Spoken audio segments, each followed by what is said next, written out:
Aloha and welcome everyone to this week's community meeting. Before we start, we wanted to wish Auntie Penny Wakita Ha'olelahan now. I'm certain she is not with us here tonight and doing something much more interesting than a meeting. But her friends, including us, want to say happy birthday, Ha'olelahan now, Auntie Penny Wakita. It's not a secret because it's all over social media. So I'm sure you're happy to be 21 again. But we're going to proceed tonight. Uncle, where's Uncle? Uncle, do you want to grace us with a pule tonight before we start? Thank you. Thank you, Lord, for this place that you have provided us with. And we ask that you bless each and every one here tonight, dear Lord. Give us guidance. Bless us with knowledge, wisdom, and understanding. And most of all, bless us with the patience that we need. Bless the leaders, our governmental people, and their team, and bless them to be proactive and not just hold positions, that they may take actions to help us. And bless all the speakers tonight here, that they be blessed also, and that they may be able to give us knowledge and guidance throughout our rebuild. We ask this in Jesus' name, and we ask that you go before us after this meeting and take us all home safely to our loved ones. We pray this in Jesus' name. Amen. Thank you, Uncle Lawrence. He's been voluntold to help us with a pule each time. Before I begin, I just have a quick question for Laurie Degama.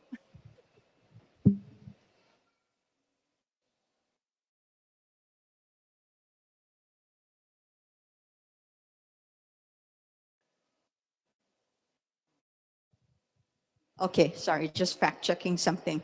So mahalo again, everyone. Again, a reminder, please silence your cell phones. If you need to have a conversation and talk story, we invite you to exit the gym and talk story outside so that others can pay attention. We know that Akaku was not able to live stream last week. They are tonight. So mahalo Akaku and all of you watching. Thank you again.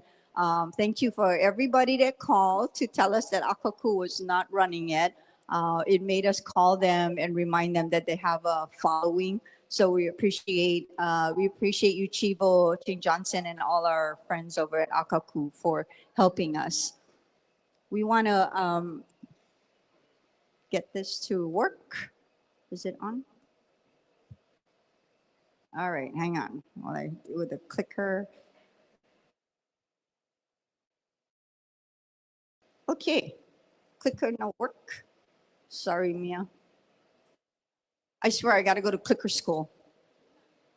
Is that? Is that on? Okay. That's okay. Maybe Logan can help me forward. Sorry, our team. Can you believe we have been doing about 40 something community meetings for about 11 months, both in Lahaina and Kula. So, yeah, normally you don't, but we are happy to be with you, every Wednesday night as much as we can. So, want to always remind you 211 is a number to call to get a case manager to support us, to support you when you need navigation and guidance through the process. 211 will get you a person. So go through that process. You will experience them asking you some welfare questions just to check on your welfare, your personal wellness, and how you're doing. So just go through that process to get a case manager assigned. And of course, we want you to take care of yourself. All of these slides are available on mauirecovers.org, so you can follow along or check back or go to their screen, that page, and then you can see it up close, because sometimes I know it's hard. but you can call 808-446-6676 for resources. And if your phone is an 808, please use the text capability at 988 to reach out for support. We are beginning our shoreline permitting Lahaina recovery appointments. Please use this QR code that's on the screen, but also on the slides on mauirecovers.org to get your appointment. They're starting to already take the one-on-one meetings. This is to help you navigate through your questions related to shoreline properties. We've been talking about this for a while, so use this QR code, get your appointment. You'll be able to get a County of Maui planner staff person to work with you in your appointment. Coming up soon, just more announcements to share with you. This is the August homeowners webinar. As promised, every last week of the month, we pull together our team to help people who have homes, folks who have homes, homeowners, to address questions they have on the agenda tomorrow. This is tomorrow. Expedited permitting outside the burn area.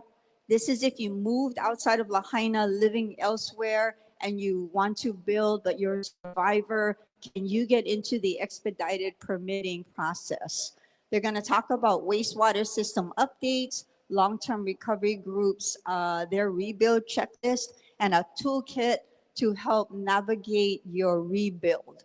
So for homeowners tomorrow night, this is a really important meeting for you. I encourage you to go. We typically have hundreds online.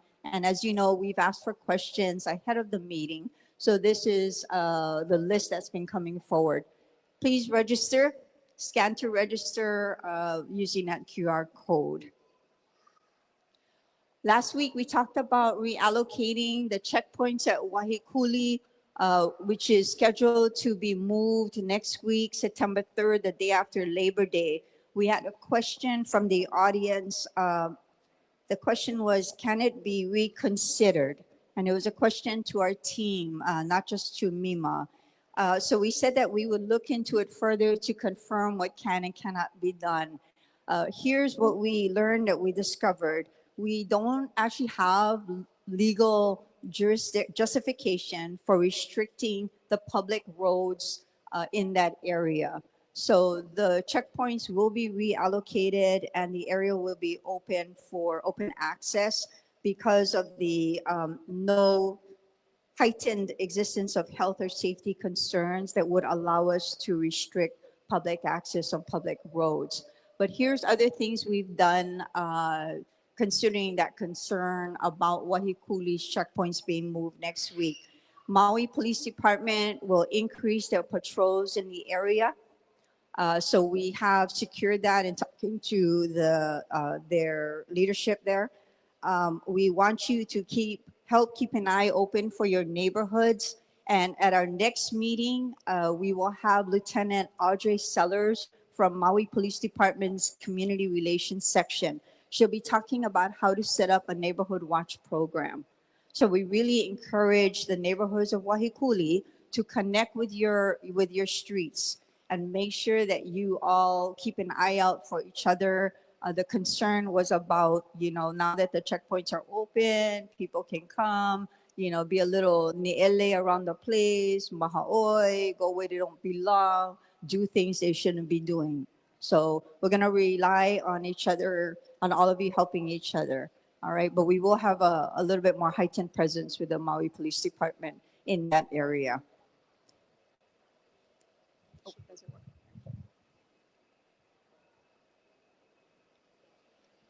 Okay, I still flunking the clicker school. Okay. All right, thank you, Logan Spencer in the back. Tonight, you're gonna hear about debris cleaning updates, some exciting news. We hit a milestone. We're so far ahead of ourselves on debris work. We're gonna let Colonel Jones here talk about that. Jordan Molina is here, our head of the County Department of Public Works, to talk about more frequently and common questions about complying with the building code. We are welcoming our friends from the Lahaina Energy Partnership Project led by NREL. which is the acronym for National Renewable Energy Laboratory. They're a big national organization here doing some work through this special project. Hawaii Community Foundation representatives are here tonight to give an update on the Maui Strong Fund. And then we're going to go ahead and take some questions and answers from folks. Mayor Bisson is unable to join us this evening, and Council Member Tamara Paulton is off island tonight. But Council Member did ask that we offer, go ahead. Oh, okay, I'll cover this. Coming up, we will not be having a meeting September 4th or September 11th. Next week is Labor Day. It's so close to Labor Day. Most people are either gone or exhausted from your Labor Day weekend, from a long break. We're not offering a meeting on the 4th. And on September 11th, a large number of our team, almost 20 of us, will be participating in, there's a national organization called After the Fire. They go around the country and they work with different catastrophic incidents like ours. They bring the best minds and the experiences of other towns and cities to support that impacted area. So they are hosting a conference in California, and they are flying out our team to be part of the presentations, to learn from and to talk about the Maui progress, how we're doing. So the vast majority of our key team and leadership will be out of town. So September 4th and September 11th, we'll have no meetings, but we will resume on the 18th. Lieutenant Sellers will be here to talk about the Neighborhood Watch program from Maui Police Department. And the County Parks Deputy Director, Shane Durwa, who apparently you all really enjoyed the last time he was here, will be back. What did we say on him? Oh yeah, he has no bra email. Okay, the bra at Parks. Okay, it's just Shane Durwa, Deputy Director of Parks Department.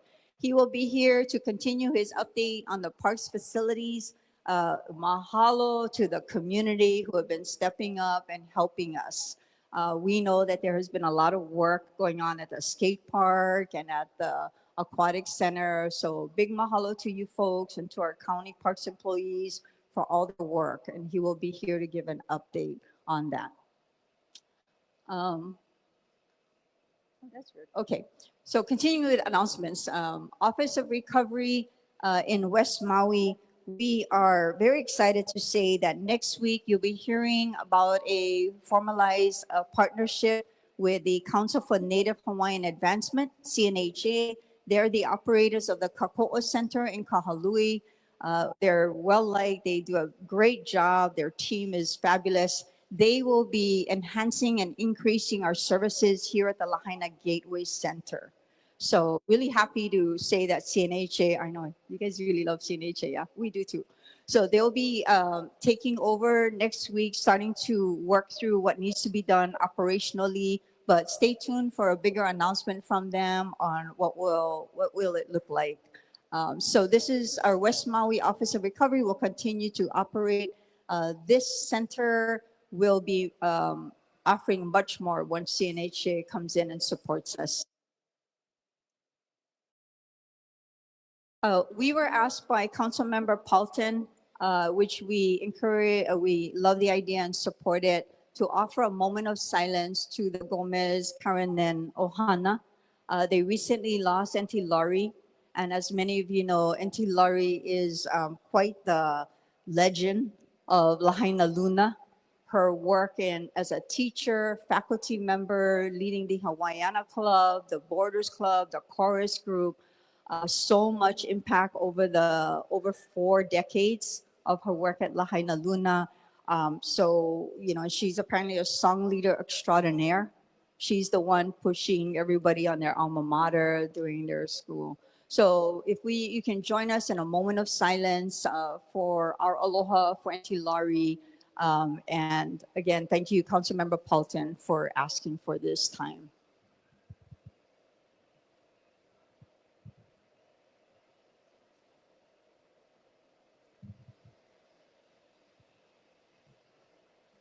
Thank you for keeping her in your thoughts and her ohana as they make their way through this difficult time. So Mayor Bisson is not able to join us tonight, as well as Councilmember Paulton, who is off island. We'll begin our program tonight with Colonel Jones here, who has some great news. So we'll turn it over to you. Aloha. Thanks for the preparatory lead-in and building the anticipation, Lahaina. So mahalo for the opportunity to provide a quick update on the Corps of Engineers' progress on debris removal and temporary housing. So first, I want to start with the big news. So for personal property debris removal, we cleared, as a community, as a team, we cleared 1,390 lots out of 1,390. So we reached 100%. And so I do want to quickly give a thanks and recognition to everyone that was involved from day one, because it's not the Corps of Engineers or the contractors' accomplishment here. I mean, the first responders that came in on the ground, MPD, MEMA, HIEMA, FEMA, EPA, the Kapuna, the advisors, the county leadership, everyone that came together, the community that came together to develop the plan to conduct the debris removal, make it safe for USACE and the contractors to go in and clear that debris. All that effort culminated today or yesterday evening with that last property being cleared, and I have a picture of that I'll share with you shortly. And so I just want to say thanks for the continued partnership, and of course, for trusting the Corps of Engineers and its contractors to have access to the private and commercial properties to continue completing and clearing the debris that's out in old Lahaina town. So I do have a picture to show you. So this is the old Spinnaker apartment complex. This was the last personal property lot that was cleared. I think this was taken a couple days ago. I do want to say that that's a huge milestone and accomplishment, but it's just one step forward, and we have more work to do, and we're looking forward to tomorrow all waking up and continuing progress on the next 68 commercial properties that still need to be cleared. And then, so we've talked Little C, so that's 100% on Little C for personal property. We're still at 92% completed on the personal property. So 16 of the 112 personal property lots that still remain out there, 16 of them need erosion control. And then the rest of them, we just need to close out administratively. And, we'll see that done in the month of September, maybe during the 18th September meeting. I'll have another big announcement to make. And I do want to recognize one of our teammates here, the debris mission manager that from the USACE side of things did all the hard work to make this happen. So Sarvi could stand up. We can give her a round of applause. And the reason why I wanted to highlight her is because I found out today that she was here in Maui when the first lots started to get cleared, and she's been here for she came back 43 days ago. She unfortunately leaves on Friday, but it's only fitting that she came back to see the 100% cleared on the personal property. So thanks for sticking it through, Sarvi.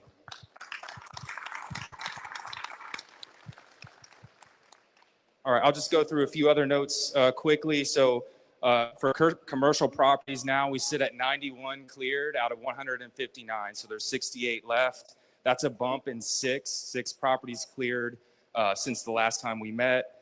And then 23 more were completed. So we have 69 out of 159 that have erosion control, and their packets are complete with the county. For car and vehicle removal, we removed 14 more vehicles over the last week. So there's still 389 out there that we're going to continue to get after over the next several months.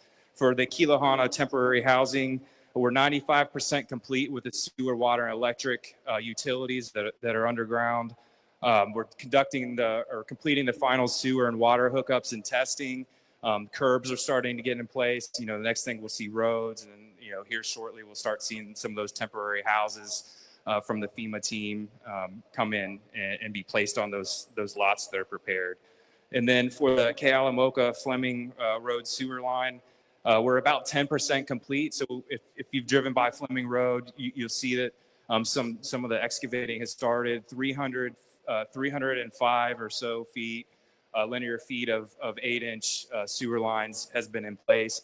The contractor brought in a second crew to begin work down Mallow Road. So there'll be two crews working, one on Fleming and one on Mallow, so that they can deliver the sewer line to the Kilahana project site by 28 October, and then complete the rest of the cleanouts for the residents on Fleming before the spring. All right, that's all I have for updates. Thank you for the opportunity again, and aloha.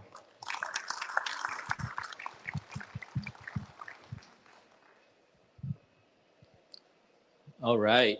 Aloha, everybody. Jordan Molina, I'm the Director at Public Works. They asked me to come tonight to talk about permit issues. So, but before we get to that, just mahalo to you folks, the property owners, for getting us where we are today with the debris cleanup. It's amazing.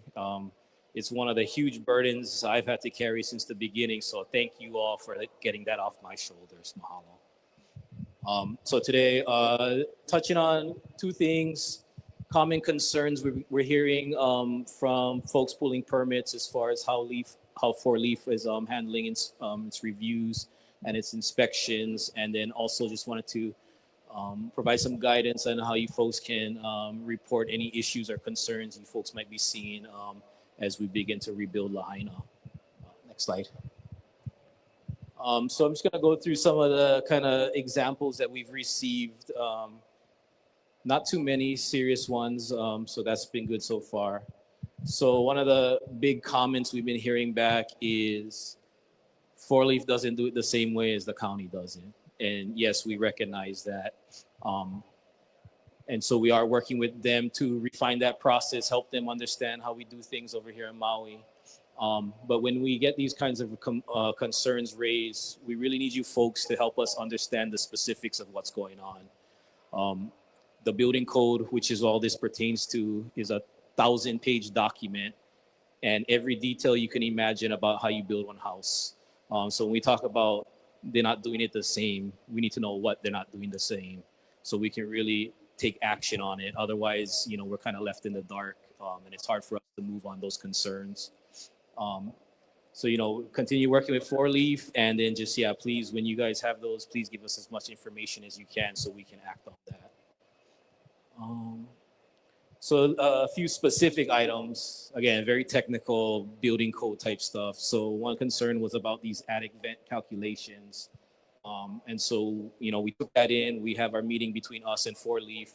And in this particular case, we had the alternative with the bird screens and installing the vents. Next, please.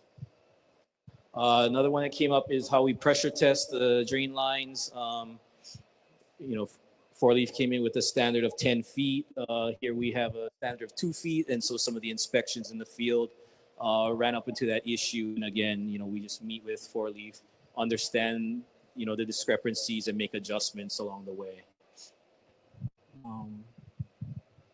Here's one. Are adobe or chairs required under reinforcing steel prior to pouring concrete slab?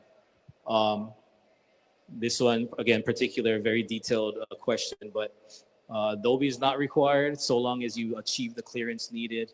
And so what we're talking about is when you lay the steel under the mat for your concrete, you got to make sure there's enough concrete below it. Adobe refers to a particular type of product used to make that happen. So, the specific product is not required. It's more you achieve the standard that the code sets forth. Next, please. This one pertains to a gas line issue about whether it was an approved conduit. Our plumbing code requires that those gas lines are encased in a concrete jacket. In this particular instance, it turns out that wasn't the particular issue of being under the building slab. It was more pertaining to when it comes up out of the slab. And so again, we take in those concerns, we have that discussion with our vendor 4Leaf, and then we make those adjustments.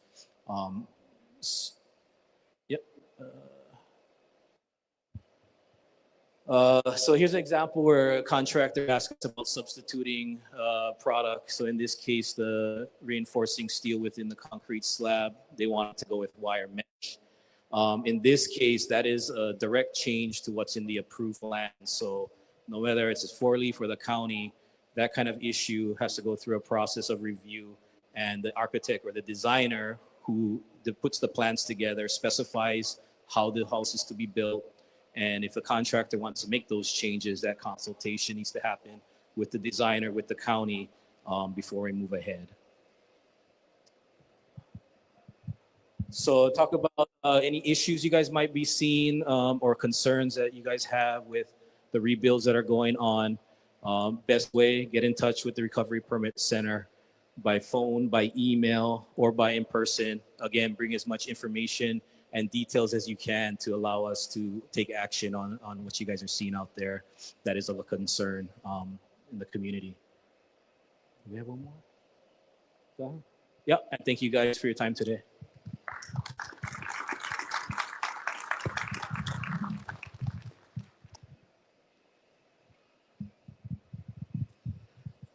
Aloha, everyone. My name is Robin Burton. I'm with the National Renewable Energy Laboratory, and I'm joined tonight by a number of local partners to introduce a project. I'll invite our local partners to come on up if you'd like to. So we're introducing this evening the Lahaina Energy Partnership Project, which is a project intended to give the Lahaina community the opportunity to co-design what you would like to see in your energy future as part of rebuilding Lahaina. Next slide, please. And next slide again. I'll start by just quickly introducing the National Renewable Energy Laboratory, or NREL. NREL is one of 17 national labs of the U.S. Department of Energy. Our lab is focused on research, development, and foundational science and analysis related to renewable energy, to sustainable transportation, to efficient buildings. And we also work with thousands of communities across the United States and around the world as communities are working on strategic energy planning, on how to reduce greenhouse gas emissions through renewable energy and related projects. So next slide, please. So often when we're working with communities come to NREL with a question in mind, and we can provide technical assistance to help answer that question. After the fires in Lahaina, the Department of Energy came to NREL and said, please explore how you can offer support to the Lahaina community as that community is thinking about how to rebuild their energy system. And so we began by having some individual conversations earlier this year to try to start understanding the community context. I personally was based here on Maui for 3 months from March to May this year to continue that process in person and to try to start to get a better understanding of what the community might need. We also put out a notice asking local organizations if they'd like to work with us as local partners, because we know that it's the local organizations whose job it would be, or who would be the best suited to engage with the community to really understand what the priorities are. So the structure of the project is that local partners will engage with the community, really go through the process of understanding what the needs are. Then NREL will do some technical analysis to help answer some of the questions that you might have about energy options. And then the partners will work with all of you to develop an implementation plan on how to actually put those solutions into action. And so next slide, I'm very, very excited this evening to introduce the local partners working with us on this project and to officially hand it over to those partners to work with all of you. So I'd like to introduce partners Lahaina Strong, HA Sustainability, and Shake Energy Collaborative. And with that, I'll hand it over to Paele. Mahalo. Yeah, so we 100% wanted to be part of this process. So many times we've experienced a top-down approach, and usually when that approach is taken, not the community's wants and needs are not taken into account. So sorry, I gotta get in the camera. Just trying to avoid being in the camera. So yeah, that's Lahaina Strong's role in all of this. Can you go next slide, please? So you can see that Lahaina community, all of you are the decision makers. You will basically lead the process going forward. Lahaina Strong's involvement is to make sure that you are all involved and continually informed of the next meetings happening, making sure that your voices are heard within the process itself. And then we have Ha and Shake. They are the on-the-ground experts here in Hawaii as far as, you know, what the grid looks like, what it can be, and taking in all of your wants and needs and goals, I guess, and putting it into chewable form. But first, offering opportunities for educating people on how it actually works. Yeah. Before we can make informed decisions, we got to be informed about what we're trying to make informed decisions about. And then from there goes to NREO, who are the experts above all. And then we go from there, creating this plan to hopefully implement. And it comes at no cost to the community, I want to make that clear. And also, we are not HECO, just so people know that, yeah. Sometimes people can have a certain ill feelings towards a certain entity. So don't take that out on us. We're the good guys, they're trying to help you out.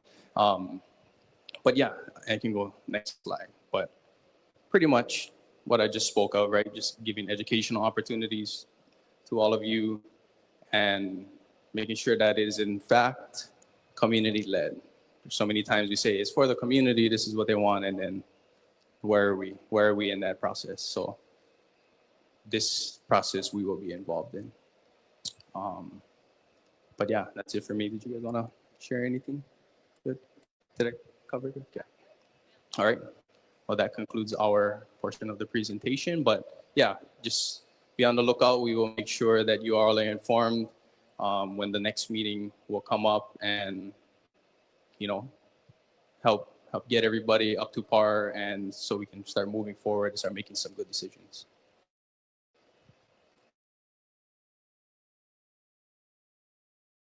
Question?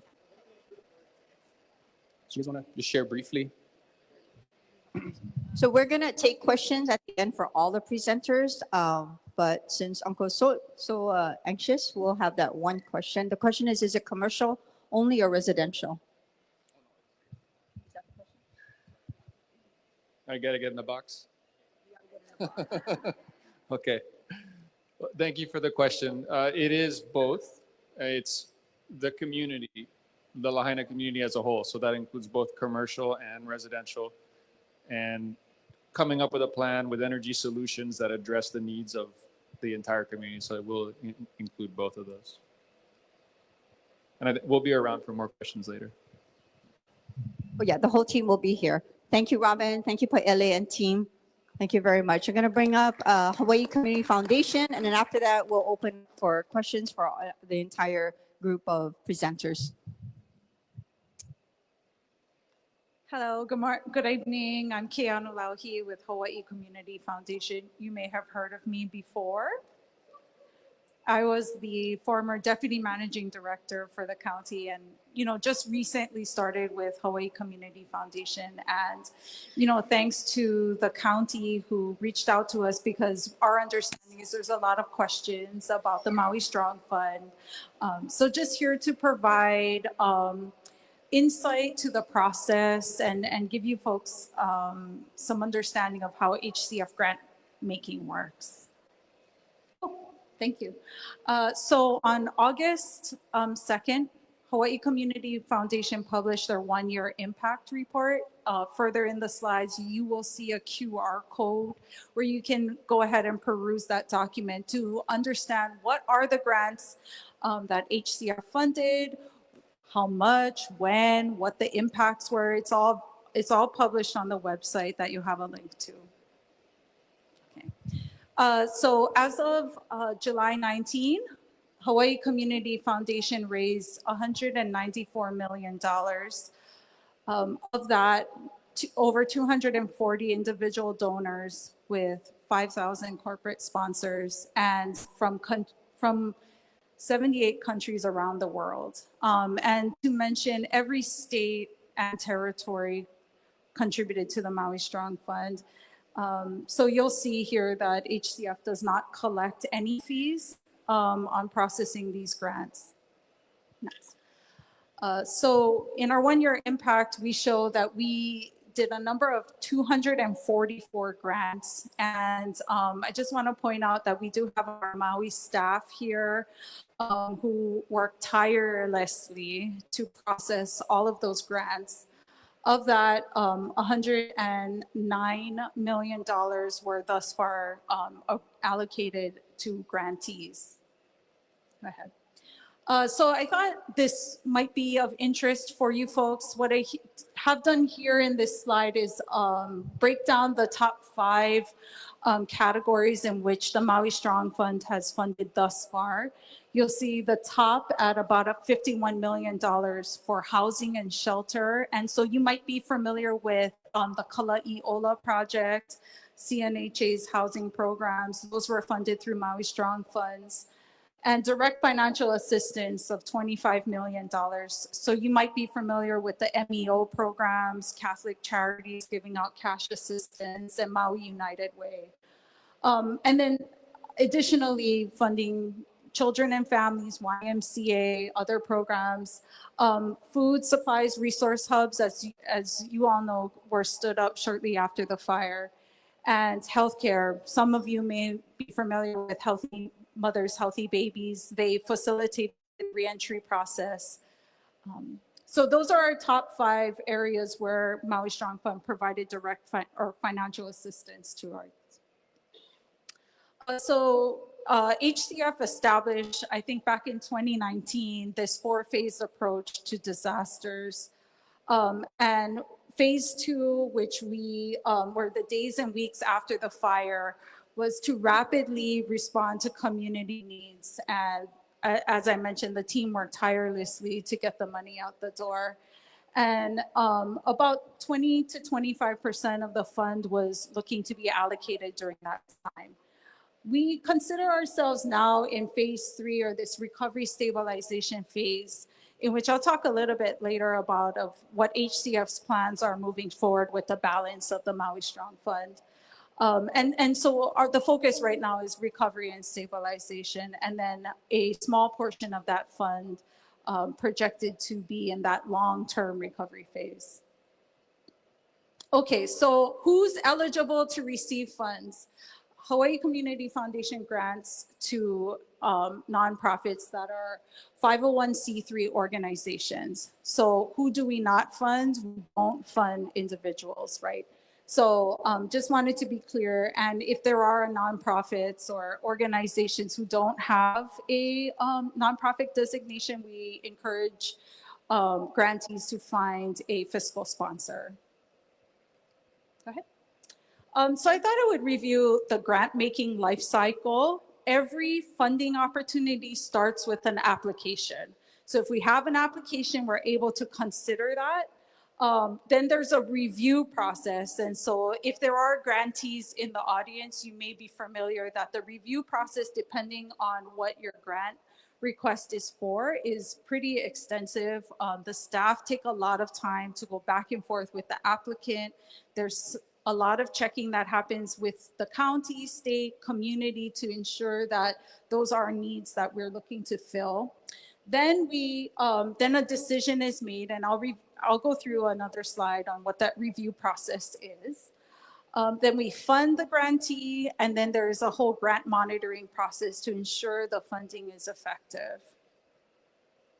So that review process, as I said, starts with our peer review, which happens internally with staff to ask questions, to kind of vet these, and then also to make connections with other grantees that we have previously funded.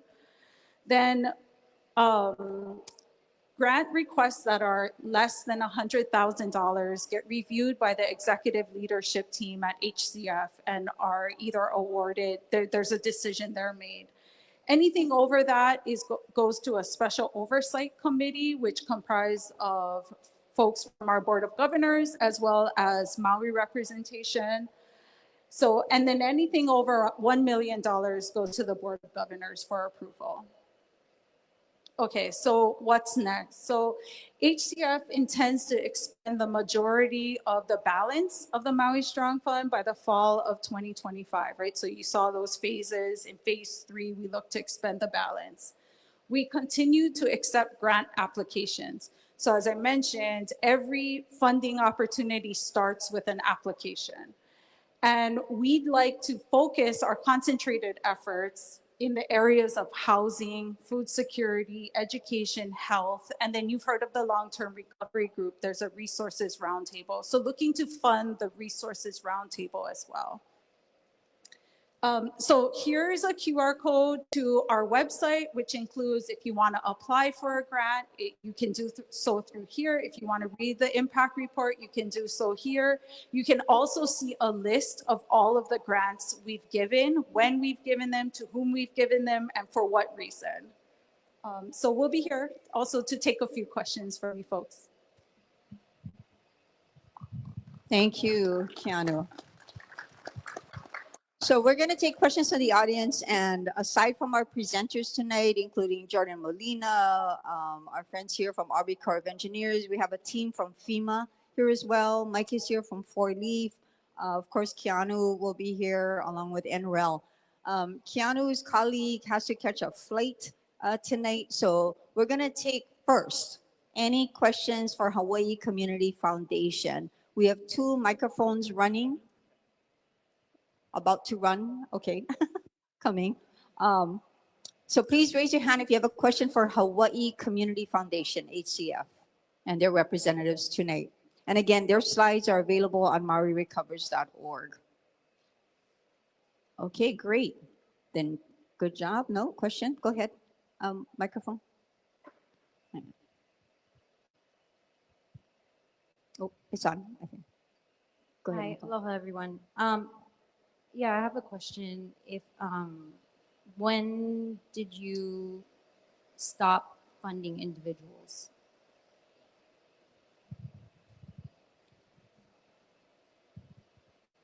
Aloha, I'm Kehao Meyer, Senior Program Officer. So we actually have only funded nonprofits. The only part of HCF that funds individuals is our scholarships department, and that's separate from our Maui Strong work. So we've always done through intermediary partners, but we definitely see ourselves as a bridge between those that are giving and those that are doing. And so we rely on the nonprofits to facilitate that individual relationship. Were you aware that there was direct funding to chosen? I have an email that says invited only and for mental health providers. So it's from, I mean, I can get you the information and who it's from. So yes. So we contracted some of our mental health providers to provide sessions that would be available for access to make sure there was continued access for mental health as individuals, contracts to their businesses. but they were not nonprofits. No, so we can contract services. Because from what I understand, it says the only way is to be a nonprofit, so you can contract individuals. We can contract businesses for certain services as long as it's charitable in purpose. Because I am working as a mental health professional with several survivors in Lahaina and people that call me. So I'm doing pro bono work all the time. Just to let you know, this email was I wasn't invited to this, but this email was forwarded to me by several colleagues of mine. Okay. And then I did send it to your Maui representation, never got a response. Several colleagues of mine emailed, we called, and never got a response. And the only people that were chosen were decided by an invitation and a private email. It was not put out to the community. And those of us, like myself, already working with survivors, where the email said if people were interested in looking to work with survivors.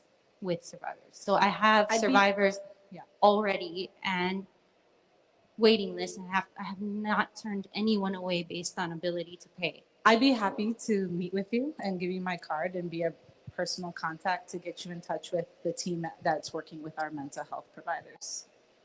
Sorry. I can work with you directly Okay. to help get you involved with. Yeah, that's really good news because Yeah. the county's also been aware of this Yeah, for we like want 9 months. I definitely want to make sure that we get you in touch with the team that's working on those mental health contracts. Awesome. Yeah. Morris.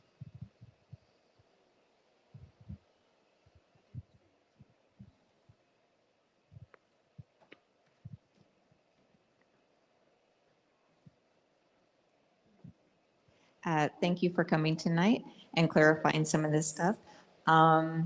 Is there any way, and how would we go about trying to maybe get some of this funding to improve our parks as we rebuild? Like maybe get more playgrounds or whatever, but where it would maybe go to the county parks department for maintenance of things or improving or whatever. Is there any way to get funding from your guys' fund to the county parks department?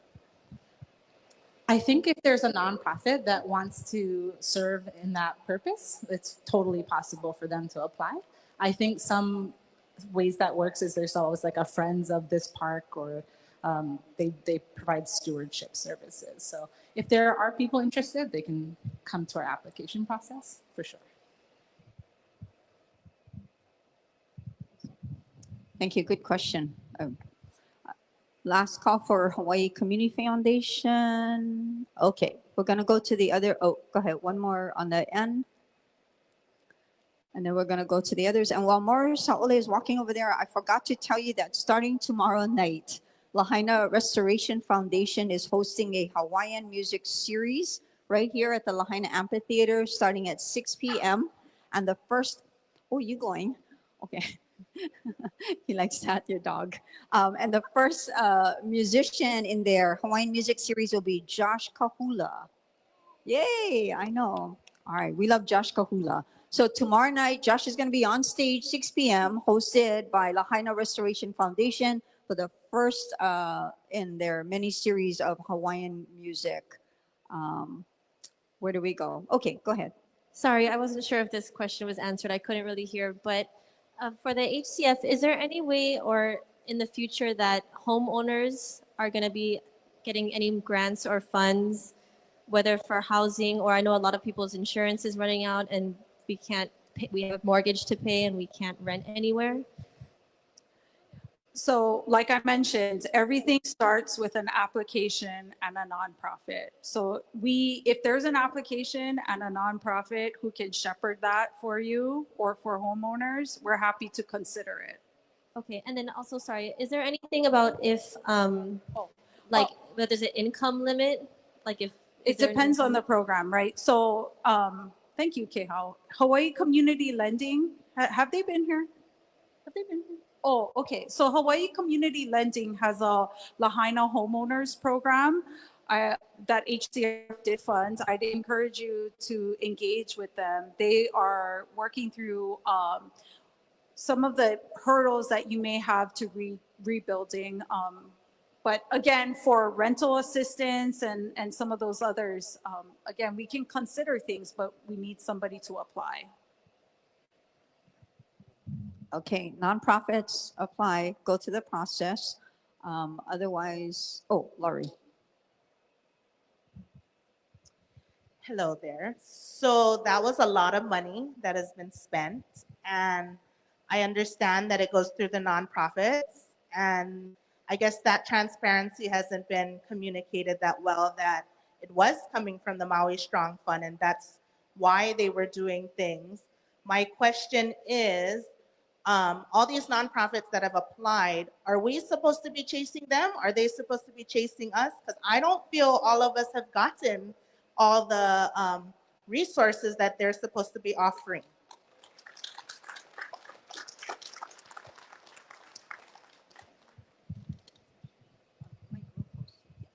So yes, we are encouraging them to do more of their own marketing, to do outreach. We tell them all to get on to 211 so that they are a referral to anyone that calls, and they are responsible for getting word out. But we do put a full list of everyone and what they're doing. But we are trying to build better ways of amplifying those resources the best we can.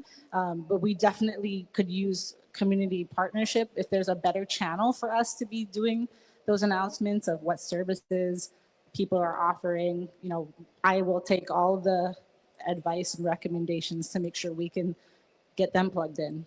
So once they apply and they get approved, they get the money, and then they're supposed to go off and offer the services. Do you guys go back and make sure that they're doing the services? And if they're not, do they have a deadline? And do they have to put the money back into the Maui Strong? Or what is that? Is there a deadline? Yes, so most of them are on 6 to 12 month cycles. If organizations are unable to complete the work, then we ask them to do progress reports. If we feel that they're unable to complete it, we ask them to return funds. And so we know there's been a lot of fraud. So what are you guys doing to investigate to make sure that it is going out to the community and not into people's personal pockets? Great question. We take that really, really seriously. We try to do a very deep, thorough due diligence. We don't fund anybody that's working in a silo. We make sure that organizations are partnering with community, that are known entities that have been offering services already and are pretty open about that.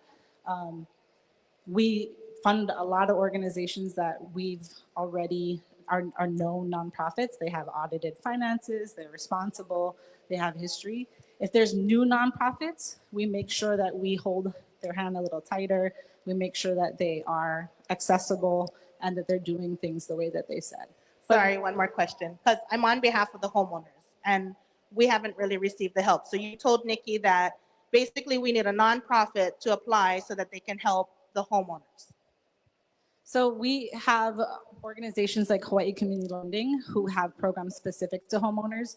We're working with them to try to find more ways to amplify that resource. We know they're on the radio, but essentially they're going to be able to take every homeowner that needs assistance with getting through insurance hurdles, with getting, you know, all of these insurance gaps managed, right? And then going through like the process of serving all of that.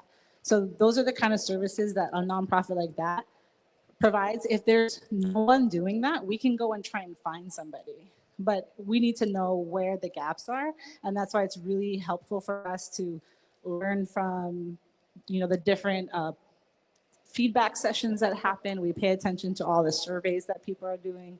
We try to take a lot of, you know, feedback that's coming to and through community. Well, maybe someone from the county who has a list of all the houses that burnt can help one of those nonprofits help us homeowners get back home. Thank you. Thank you. Okay, this is questions for Hawaii Community Foundation. So I say 3 hands up, right there in the green, and then I know I saw a couple of hands up there. In the purple? Okay, go ahead. Oh, here first, by Morris. Okay, and then right there in the purple. No, okay. Go ahead. I just want to have a clarification because there's a lot of talk that's going on online as well as in this gym. So HCF made a mention that you guys do actually have a list of nonprofits. You guys do have a list. Is this nonprofits we funded? Or that, yes, that you funded so that our community knows, like, okay, I have a housing issue, I have this issue. Yes. I want to apply for that nonprofit. Yes. To get funds. It's, you know, if you saw the QR code, just scan that code, you'll see the whole list on there. Is there a way that can you say where on your website? Because I just flipped through your website, it doesn't have a list. So do you have to use a QR code to get that list? Well, there's a Maui Strong Fund page, Okay. and on there are different categories because there's 244 grantees, right? So you can go ahead and look by, I guess, area of interest. So if the area of interest is housing, which is what we're sort of talking about, you can see all those that provide services through that. Yeah. Okay, mahalo nui. I just wanted to clarify that. Yeah. Okay, any other questions for Keanu or Kehao before they send them to the airport? Okay. Nicole for them. Oh, hang on, Nicole, just so online folks can hear the question. My question is, you mentioned that you ensure that the nonprofits are doing what they're saying. So what is your quality assurance process? So sometimes we will send on island staff to just do check-ins. We do the progress reports, and then we make sure that they are engaged in accessible resources, communal resource centers, the 211. A lot of times these are organizations that you guys are already familiar with, they're around. Unfortunately, some of them just haven't put like a Maui Strong Fund logo on their website or their service tables. We ask them to do it, sometimes they don't, but it's definitely something, if you guys are concerned about an organization that we said we funded and they're not offering a service, go ahead and email or call me. We can do spot checks anytime. You know, we really try to trust the people that are, you know, in community. And so we trust your opinion and your thoughts and everything. We want to take that feedback and put it right back into the way we do things. So, yeah. So my direct line is 566-5537. 566-5537. And my name is Kehal Meyer. One more. And what percentage is the funding going to salaries for people working for the Hawaii Community Foundation? We don't take any administrative fee off the donations. Who employs you folks?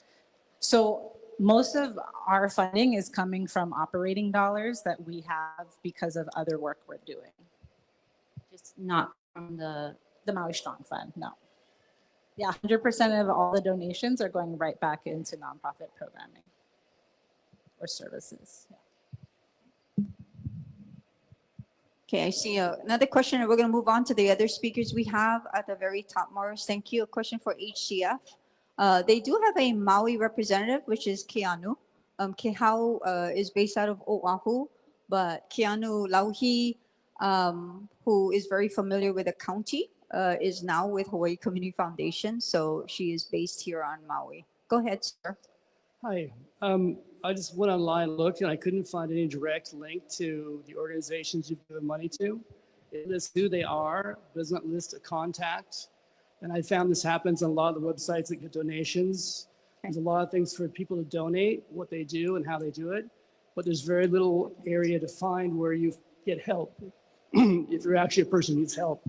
So my recommendation would be, please have those people you've given money to have a direct link on their bio, have a direct link in the front of your page that says, if you're a fire victim, press here. Make it very, very easy to use. Also, I assume that this is Lahaina Strong's money went to HCF originally. Is that how it worked? But I know that HCF, when I looked last, had a board of directors who does get money, gets paid. I think Mike Akani gets 400,000 plus, and he also works as a director for Bishop, making 200,000 plus. So I imagine some of that money does go away. So again, just to repeat, Maui Strong funds are 100% with no overhead, no administrative fees. In the nonprofit world of grant making, when there's an umbrella organization, typically there is an administrative fee. Somebody has to check the qualifications, process the applications, monitor, and maintain the fund. But in this case, 100%. I saw Keanu nodding her head. It was a good suggestion about the recipients of the fund, the nonprofits, to make sure that their websites clearly indicate what services they offer for fire survivors in use of Hawaii Community Foundation Fund. We're going to take one more question for them. I saw a hand up. I know I saw a hand up. Okay, I'm seeing like pretend hand ups. Okay. We're going to mahalo Keanu and Kehau for coming tonight. For Hawaii Community, okay. Okay, mahalo to Hawaii Community Foundation for their information. I'm sure they're happy to come back again if necessary. They are taking all of your concerns and interests back to their organization. And with Keanu here based on Maui, we have an active person here on site. So Thank you. And knowing all of you, you will check back with us again. We're going to continue with our questions. We have Joe Campos here as well.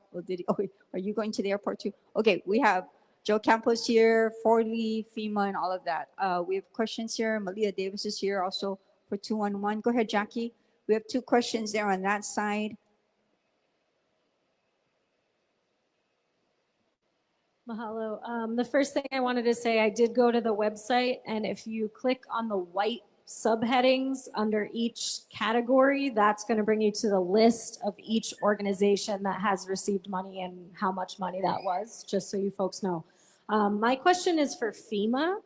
I am wondering, we have heard the 169 number for Kilohana, and I am aware that there are only 39 households that are eligible for direct lease that are still in the FEMA NCS housing. So I'm wondering, what is the plan for the remaining number, that other 130? So when we first planned the group site, there were 169 pads that were designed by the U.S. Army Corps. And you are correct, there are about 40 households still in DFA sheltering. So the remaining households, we're trying to the call outs have already begun. So we're calling households in direct lease that are outside of West Maui. So if you're in FEMA direct housing in Central Maui and the upcountry, you may receive a call to inquire about your interest in relocating back to West Maui. We're trying to support the mayor's intent in having Lahaina survivors back in Lahaina. So, however, there are many households that would like to return to West Maui, and the supply of the ATTHUs at Kilohana, we're only projecting about 80 or 90 additional pads that can accommodate other households in that are currently in Central Maui. So we are working through a hierarchy of to make it as equitable as we can. It's still being ironed out at this point, but we are working towards bringing additional households back to West Maui. What that process will look like and when that will occur, we're still working the process out. The Kilohana group site is projected to become online in the fall, sometime around late October, early November, so that as we approach that date, we'll identify households to return to West Maui. Thank you. That's great news. So just to clarify, it's going to be only people that are eligible for the direct lease program, correct? Correct, yes. So you have to be currently in FEMA direct housing to be also eligible to be in the Kilohana group site. And Brian Bowie, Deputy IABD here for FEMA. Okay, thank you, Brian. Go ahead. This question is for Jordan, I think. It's about permits with mobile home, RV, tiny home on a trailer, and to confirm that you need a permit for that. And I know you do. So the question is, can we not, or the placement of the unit, because if we put it away from the setback rules, it's going to be where we build the house. It's not a big property. It's not us. It's a question for you guys from my friend. So they want to make sure that they can put it in a corner right on the property line so that they can still build the house and live there. Their insurance is going to run out in October. They need some place to live. They're not qualifying for FEMA yet. And in October 1st, they're going to sign up for FEMA, but that process is going to take a while. So they want to be able to live somewhere. They got power, they got water, there's sewer. They just need to know that, can they put it in a corner? Mahalo for the question. Yeah, so planning, of course, enforces the setbacks. So I have to confirm with them, but to what I understand, we're not being super strict with that issue on the temporary structures for the very situation you point out, right? You're gonna have the temporary structure while people are trying to, live in the meantime and build, and obviously you don't wanna have that conflict where you gotta pick one over the other. So I believe we're being, accommodating in that regard, but we'll follow up to get that confirmation. Thank you. Okay, go ahead, Uncle Earl. Thank you. Joining, not for you. Yeah, so this question is for FEMA and possibly Mr. Campos over there. These temporary projects that you guys have going on, and I think Jackie gave some numbers. But what is very important right now is a lot of the homeowners whose insurance are expiring, and we need someplace to go. And FEMA was told to me it's going to take between 10 to 30 days to get into their program after our insurance has expired. We cannot apply for FEMA until our insurance expires. What do we do in the 10 to 30 days? That's first and foremost.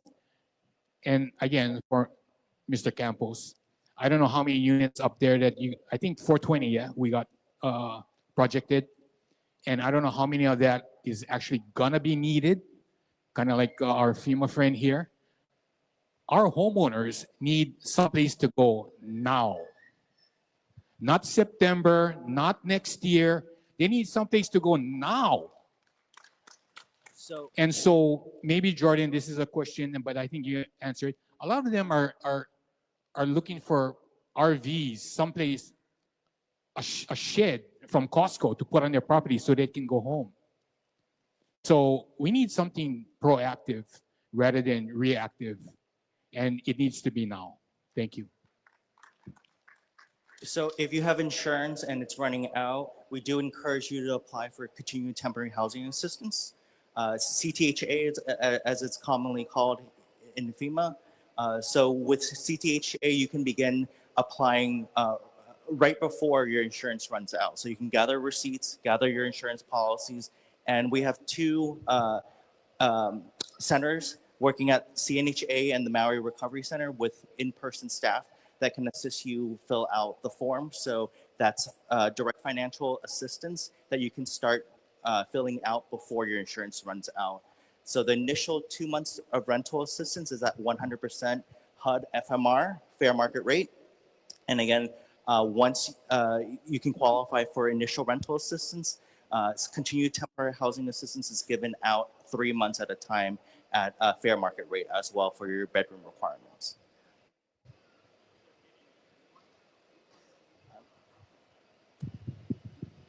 Let's return the mic to Uncle Earl, just so folks online can also hear the question. Go ahead. I just want to say again, you're not getting it.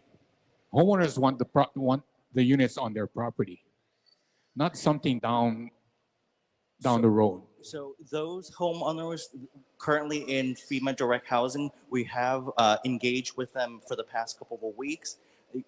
We are working with the Army Corps to measure their property to ensure that the units can fit in the property. Just because you have land, we still have to ensure that there's utility connection and that the unit will fit on the property. We're going to have Joe also address the question. Aloha, thanks for the question. So Kalaiola is 450 units. There is the Hawaii Interim Housing Program application that you fill out. The properties, we welcome the first 9 on the 9th. This Friday, we're going to be welcoming another 10 families. Every 2 weeks, it'll be between 20 to 27 families. I understand, the necessity for housing now. We're moving as fast as we can at Kalaiola. So definitely, if you're in that situation, where housing is becoming a huge issue for you, definitely apply for the program. And then we are also looking at possibly doing ADUs on people's property since they're getting cleared. That's something that we're working out right now. It's still in the infant stages of figuring things out, but at least we're starting to think about it, and maybe we should have thought about it a little bit earlier, but, we were focused on one point. Thank you to the Army Corps for the immense work they did in clearing so quickly. You know, I think the estimate was 2 years it would take. But definitely, you know, we're looking at a variety of different mechanisms. I just had a conversation with Hawaii Community Foundation at the very beginning of this, tonight, at the beginning of this meeting, in which this could also be something that we team up with Hawaii Community Foundation. So just know that we are working on it, and hopefully we'll be able to have an answer shortly. Thank you, Joe, from the State Department of Human Concerns. Oh, yeah. Colonel Swenson never tell you part of your job is to hold the mic. He kind of took that on. Thank you, Joe. I lost track. Kaliko, go ahead. I think I want to partner with what Uncle Earl just said. And we know that there's 450 composts. If we work backwards and take this, you know, I know we've broken it up into 4 different sections, or maybe A and B, but into 4 parts. And if you take the 4th part and you work backwards and you take what is on the dock somewhere and you go through some of these homeowners and you take the mats and containers straight to their lot, open it up and have them build that infrastructure there in its most simplest form, that's what we're asking for, versus an application and having to go through the whole loop. We're tired, we're exhausted. So I just want to partner that with what he said, okay? Thank you, Kaliko. And I do want to acknowledge the Mayor's Advisory Committee members who are here, Uncle Earl Kukahiko, Lorile Degama, Kim Ball, and Kaliko Sororo. So appreciate them coming to our meetings. I see a question there. Who did I miss? Oh, questions in the front. Okay, we're going to go here first. Thank you. And then I saw there in the black jacket, right? And if you haven't, I'm going to try to give a chance to people who haven't asked a question yet. So go ahead, ma'am. This question is for the energy people. I'm with the highest utility rates in the country. I assume the utility rates, the electric rates are even going higher. What actually are you going to provide for us in this community to help in the future? Are we going to have materials advised? Are we going to get discounts or what? Because I'm looking possibly having a solar roofing put on, maybe not those glass panels like many of them have, but I'm sure you have up-to-date ideas and answers for what can we do going forward. Go ahead, Robin. Yeah, mahalo for the question. The idea behind the project is to really understand what the community priorities are, the kinds of problems that the community wants to solve with the energy system, to think about the energy system of the future. So if the community, and we're hearing you say that cost is an issue, the kinds of technical assistance that NREL could provide could be about what would a system look like that could provide a lower cost energy system to the community. So in this initial phase, we would encourage you to participate, to share the kinds of priorities that are on your minds for us then to come back and answer. Paele, I see you holding a mic. Do you have something? Come to the front, please, so we can have our online, nice try, so we can have our online folks. No, just a little follow-up with what she was saying. Those are the types of questions that we would want part of the plan, right? So we have no control over what HECO is going to charge, but we can bring those concerns and create a plan that addresses that concern. So if it's as far as cost, how can this plan help mitigate costs so that it's lower for you at the end of the day? So that's all. Okay, appreciate it. I saw a hand up with a blue jacket at the top. We're going there, and then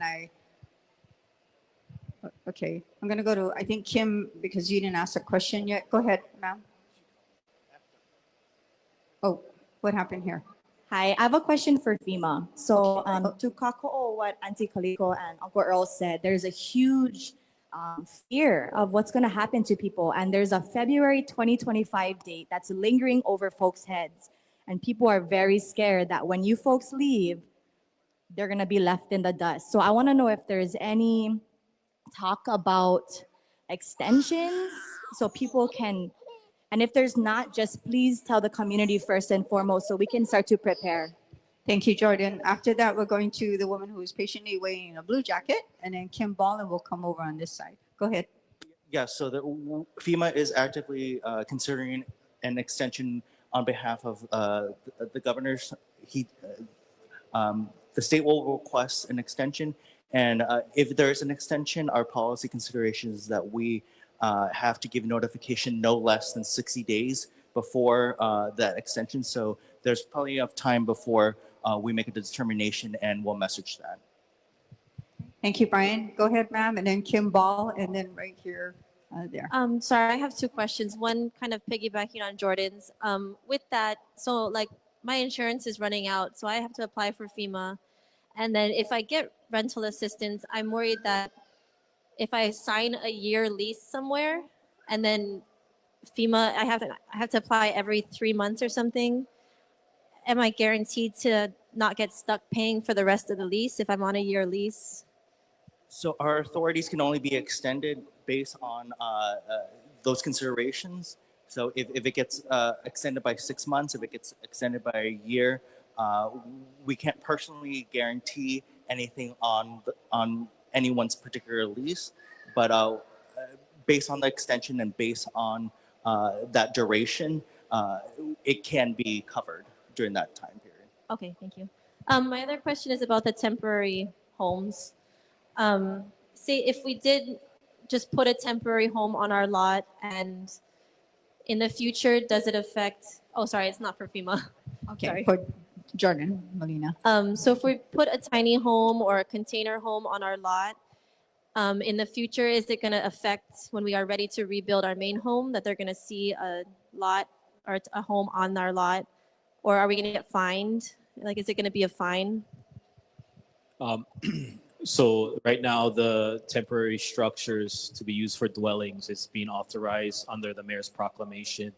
The county council passed the amendment to the building code to allow those to be in effect for up to 5 years. After that point, we're going to have to kind of assess where we are and where people are as far as pushing that issue of getting those temporaries transitioned to permanent. So at this point, there's nothing to be concerned about enforcement. And then as you work through your permanent rebuild, you just have to work through kind of the site coordination issues that were talked about earlier. So that's sort of where we stand at this point with the temporary structures. Thank you. Thank you. Morris, right here with Kim Ball. Kim, can you raise your hand? Okay, and then we'll go here and then come back over to Nicole. Go ahead. FEMA.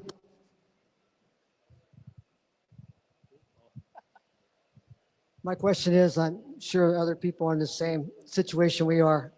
Our insurance, our rental assistance, our rental insurance is going to end September 6th. So like you guys have been telling us, apply early before it runs out. We've done that. We still haven't heard. What is the timeline for applying? I mean, are you guys going to run us right to the end? We did what we were told. We got all our paperwork in, and we still haven't heard. So with initial rental assistance, the determination can't really be made until the exhaustion of the insurance policy. So once it gets exhausted, a determination will be made and processed then. Well, you just said we had to apply before it runs out, which we did. You can start applying, but we can't make the determination until the So exhaustion. we have to wait till September 6th, even though we're paying a mortgage right now on Ashes. And we may have to start paying rent because we signed another 1-year lease because we don't know when our house is going to be finished. But you're saying we have to wait till actually the lease ends before we find out anything. That's messed up.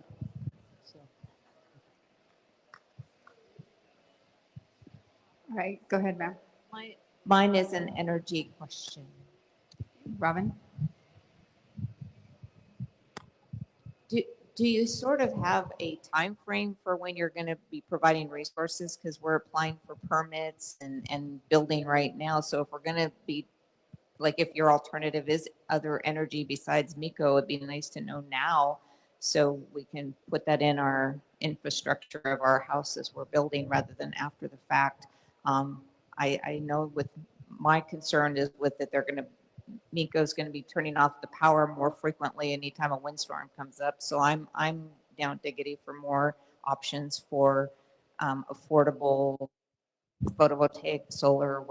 I don't even know what to ask the questions. I guess that's where we're at. But it'd be nice to know sooner than later. Do you guys have sort of a timeline where you're going to not just have meetings and find out what the community wants, but actually go, hey, here's some options for you people who are starting to build like right now, what you can do? Do you have a website or something we can go look at what our options are? Yeah, mahalo for the question. I'll take it in a little bit of a mixed order. So we did develop a fact sheet to provide some information to people who are rebuilding now, and we've got it available on the table. So there's just some information to help you in the rebuilding process in the near term. It's a longer time horizon for the project that we're introducing tonight. So for the first 9 months or so, it's about community engagement to understand priorities. So it's really intended to support a longer range plan for the energy system in the future. We recognize that it's a dynamic situation and the people are rebuilding now, and there will be a need to start rebuilding even as we work with the community to understand the vision for the future. Thank you. Nicole, and then we'll go back this way, and then Uncle. Okay, Nicole, and then Uncle, right here after. Go ahead. My question is for, I'm not sure about 211. Who would that be? 211, Malia Davidson. Okay. Sorry.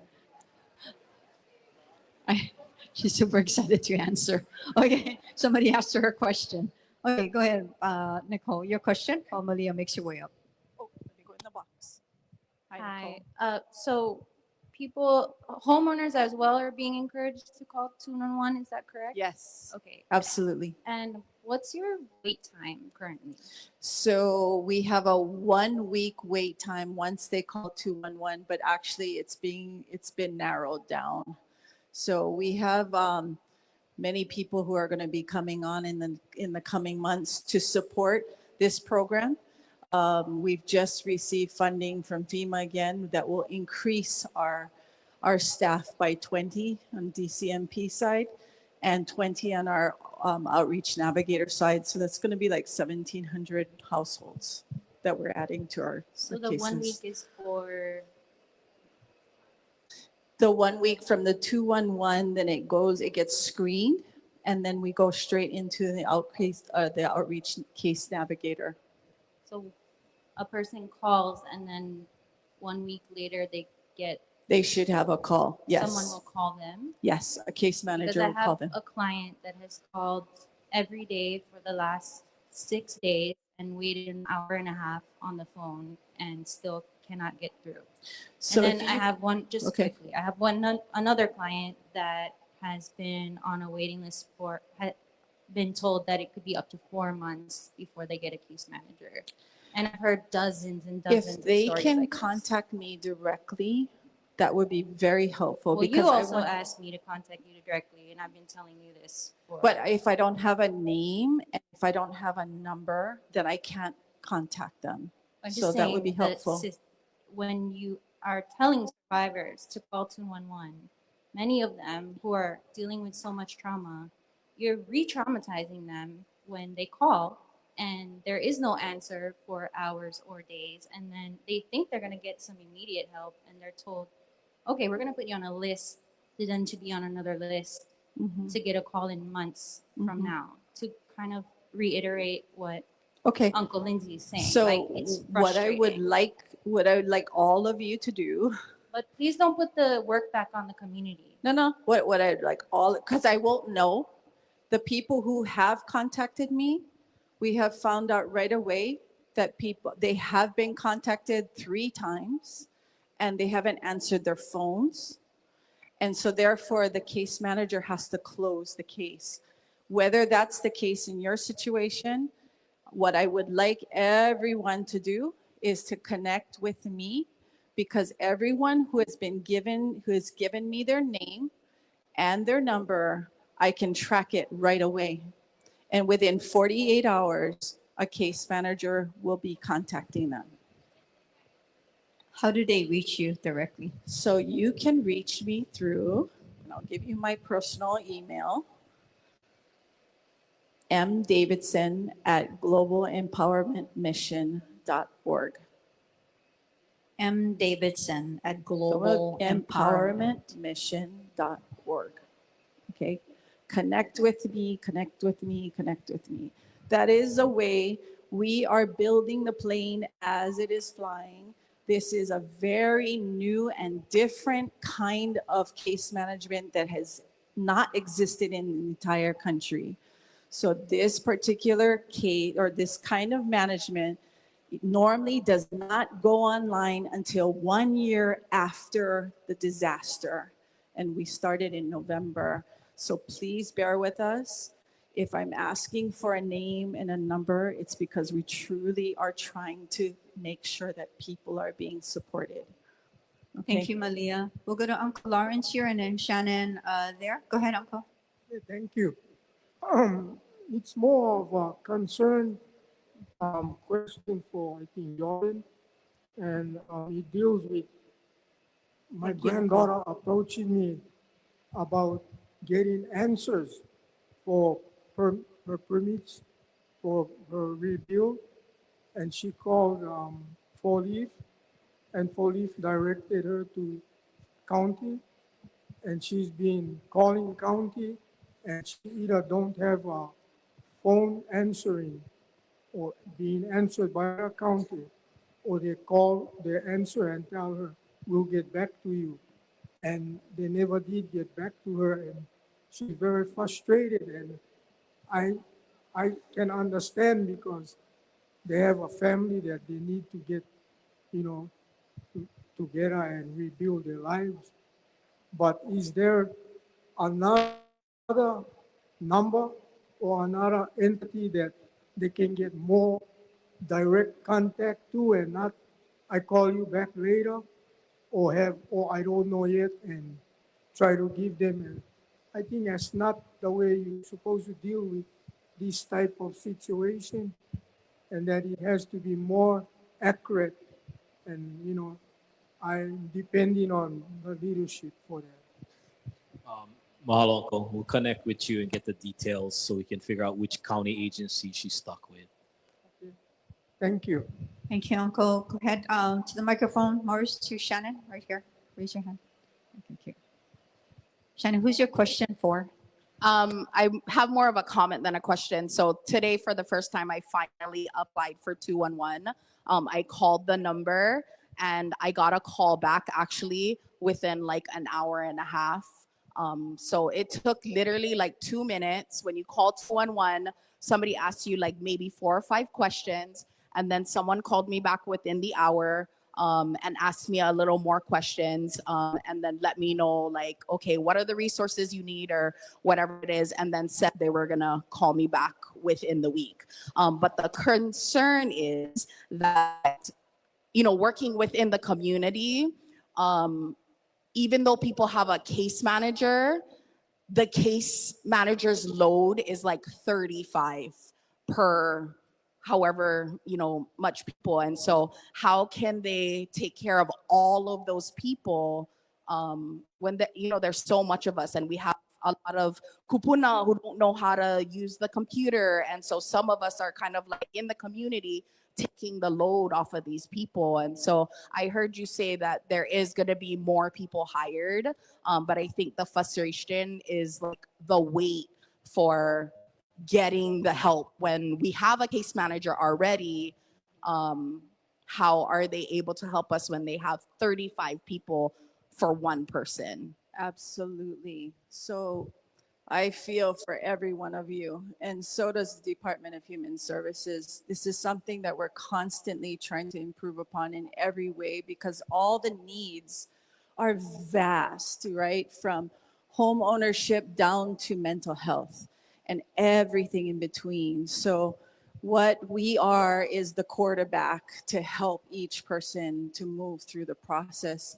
Even it's not only Department of Human Services, but it's St. Vincent de Paul who actually helps to train the DCMs and the OCNs. And then FEMA also helping us now to bring more resources into that. So there are multiple people that are coming into this fold very, very soon. And we are very appreciative of your patience just getting to these very crucial situations and needs that you have.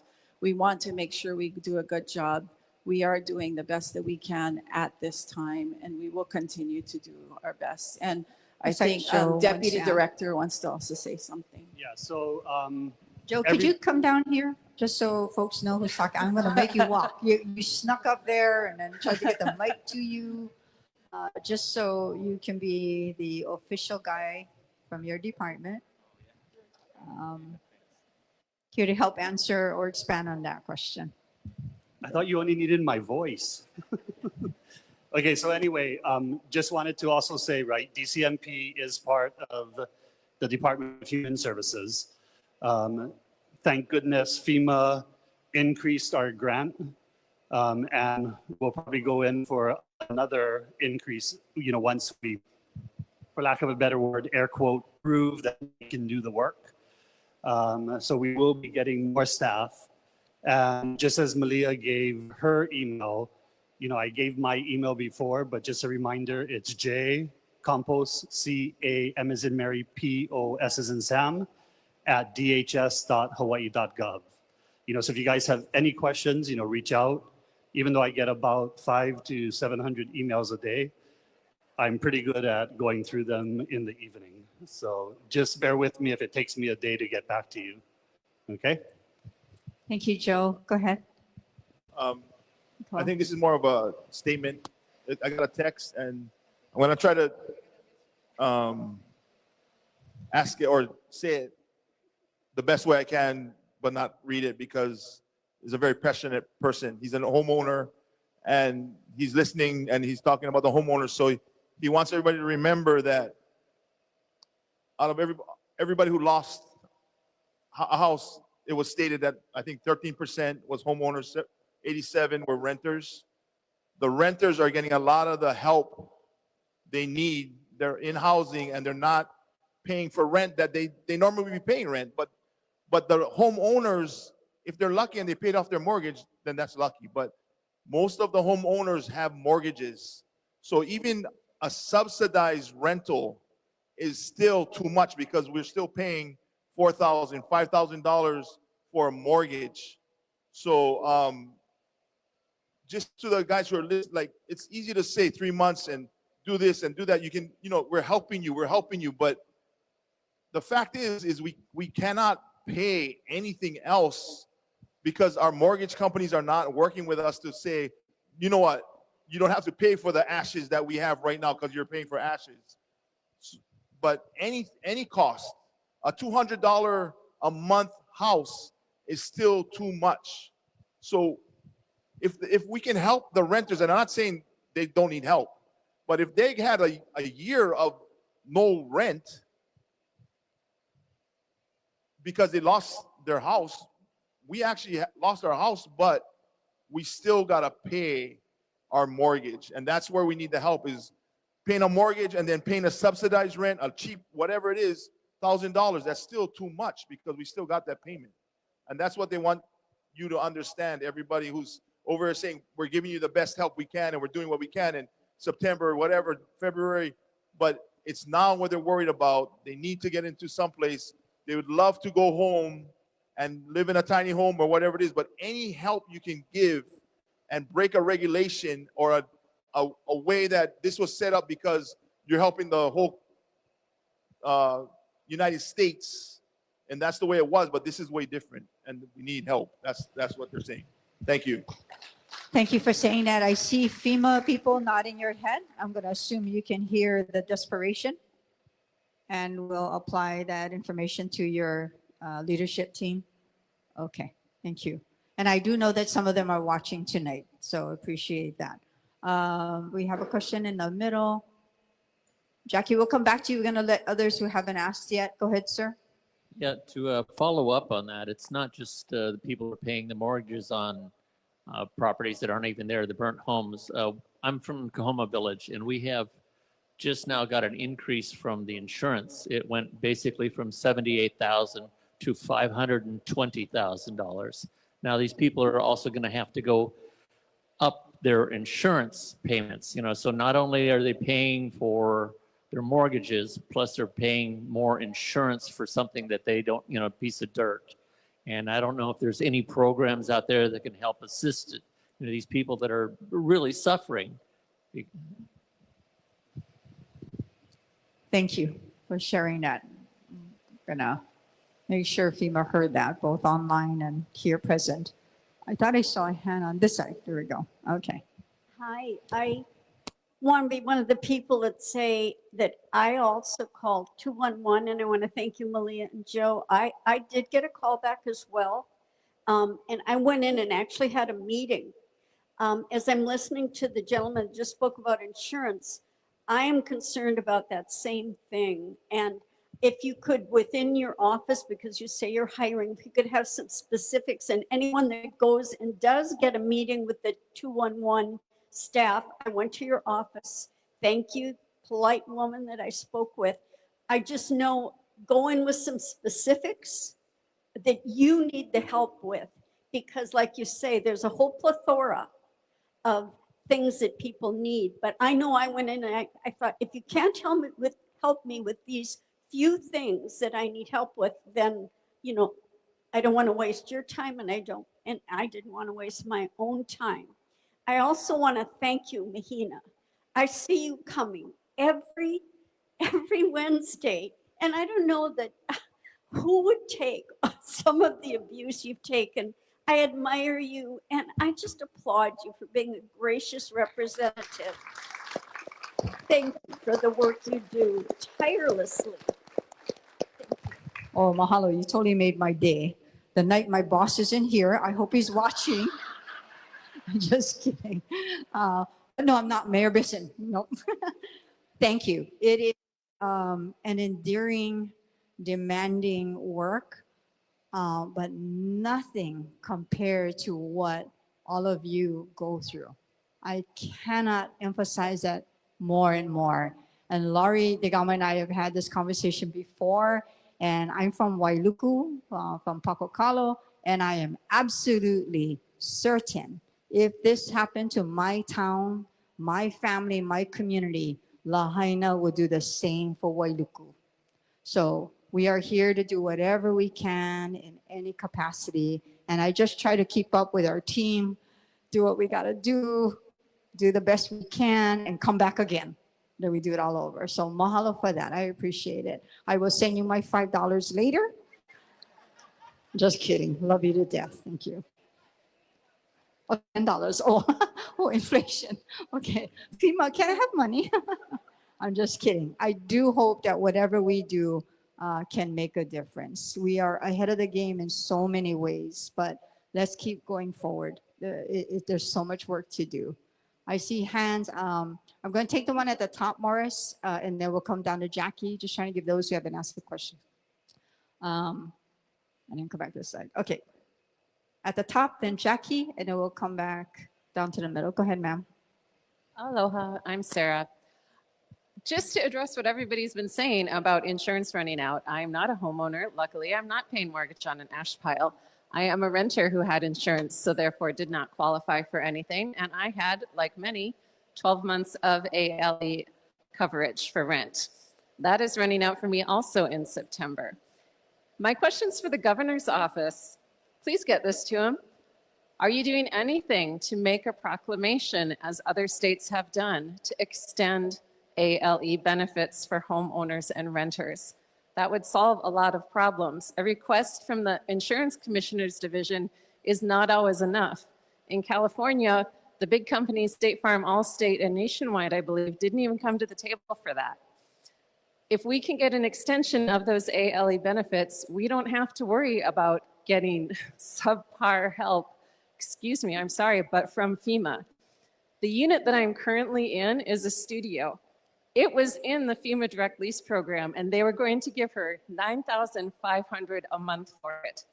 It was so poorly managed, she got upset with the program and pulled her unit out of it. My insurance is paying her $7,500 a month minus my portion of that. Under the State Department of Human Services that partnered with GEM and the Airbnb last fall, a studio is going for $5,000. If I apply now, once my insurance is done, I'm told it takes 2 to 3 weeks for rental assistance to actually get processed through FEMA, because they can't start until our insurance is exhausted. Then they will give the HUD market rate for Maui. For a studio, that's $1,676. If we are lucky, after 2 months of that, we will be able to apply for continued temporary housing assistance. If we get that, we will get the 1,676, possibly times 175%. Not everyone I know has gotten that increase. That would still only take it to 2,933. The disparity in the amounts of money that different programs have been willing to pay to the same exact size unit is appalling. And the insurance payers, those of us who actually had insurance and did the right thing, are the ones who are falling through the cracks and getting left behind and not financially supported. Can we please have a proclamation to extend ALE benefits? Thank you. Thank you for that. I am looking at the mayor's senior executive, and I believe we're going to convey that so that mayor can also communicate that to Governor Green on the state side. Thank you. Jackie? And one of Mayor Green's cabinet members here, Joe Campos, is now conveying that as well for some immediate communication. Thank you for that, Joe. So we'll have both going on. Thank you for bringing that up. Jackie? Mahalo, Mahina. Mine's actually just more of a helpful comment for those here and online. I'm not a homeowner, so I haven't gone through this, but I suggest going to the Hawaii Community Lending Homeowners Assistance Program, apply for that. They will work with you to see how you can apply. There's all this information that gets taken. They do a data sharing with Lahaina Community Land Trust. There's multiple avenues that you can take. And I just, having come to these meetings week after week, things get mentioned one time and then they don't get brought up again when someone asks a question that kind of relates to that. So please check out that program. It's one of the few things that I know that is intended to fill gaps for that specific situation. So thank you. Very good. Thank you, Jackie. We're going to take a couple more questions, and then our team will be here to help with any particulars that you need. Okay. With that in mind, we're going to wrap tonight. Mahalo, everybody. Our team is here. And again, enjoy tomorrow night's launch of the Hawaiian Music Series here at the amphitheater at 6 o'clock. So thank you, everybody. Drive safe. Appreciate your time. Aloha.